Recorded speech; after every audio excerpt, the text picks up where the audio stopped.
Bharat border से जुड़े विवाद में ब्रिटेन ने दखल देने से इनकार कर दिया है।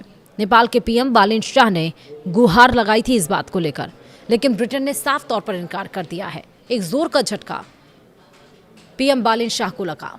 नमस्कार, आप देख रहे हैं न्यूज 18 का डिजिटल प्लेटफॉर्म। मैं हूं आपके साथ श्रुति श्रीवास्तव। बालेन शाह ने ब्रिटेन से भारत के साथ सीमा विवाद सुलझाने में मदद मांगी थी। बालेन का कहना था कि सुगौली का जो समझौता हुआ था उसमें ब्रिटेन पक्षकार था, अब उसे आगे आना चाहिए। ब्रिटेन ने इसमें पढ़ने से इनकार कर दिया। ब्रिटेन का कहना है कि भारत के मामले में लंदन दखल नहीं देगा। विस्तार से समझिए। भारत से सीमा विवाद के मामले में नेपाल के प्रधानमंत्री बालेन शाह को बड़ा झटका लगा। दरअसल सुगौली संधि का हवाला देते हुए नेपाल के प्रधानमंत्री ने ब्रिटेन से मदद मांगी थी, जिसे ब्रिटेन ने ठुकरा दिया। ब्रिटेन ने कहा कि भारत और नेपाल का मामला द्विपक्षीय है, इसमें लंदन कोई हस्तक्षेप नहीं करेगा। बालेन शाह को यह झटका ऐसे वक्त लगा है जब भारत से सीमा विवाद को लेकर नेपाल के प्रधानमंत्री अपने घर में ही बुरी तरह से घिर गए हैं। द काठमांडू पोस्ट के मुताबिक बालेन शाह ने पिछले दिनों शाह के मुख्य सलाहकार कुमार बेनजंकर ने राजधानी में ब्रिटिश राजपूत रॉब फैन से मुलाकात की थी।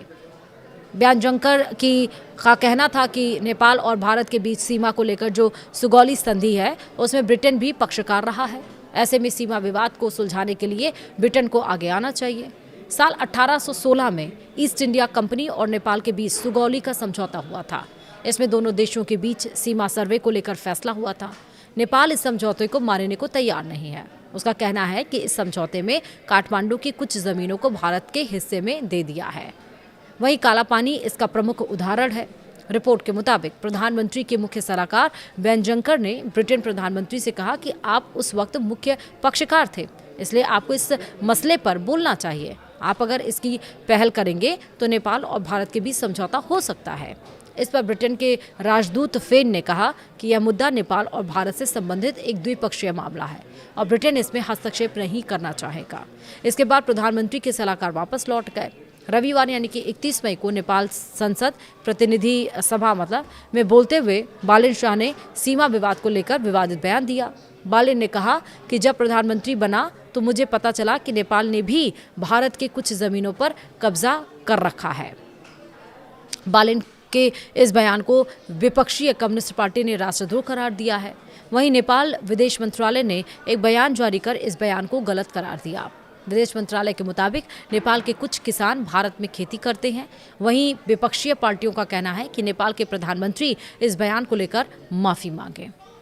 तो यानी कि जो बालेन शाह ने कहा कि अब अगर बॉर्डर क्रॉस करके जाओगे, कोई भी जाता है या सामान लेकर आता है इतने किलो से ज़्यादा, एक लिमिट भी सेट की गई तो 100 रुपये देने पड़ेंगे। पहले उससे टेंशन क्रिएट हुई, क्योंकि भारत और आप सभी को पता है कि नेपाल के बॉर्डर पर कोई रुपए नहीं लगते हैं अगर बॉर्डर कोई क्रॉस करता है, कोई जाके व्यापार करता है, क्योंकि पास में जो लोग रहते हैं वो भारत चले जाते हैं अपने व्यापार के लिए, अपनी दुकान चलाने के लिए, अपना बिजनेस करने के लिए।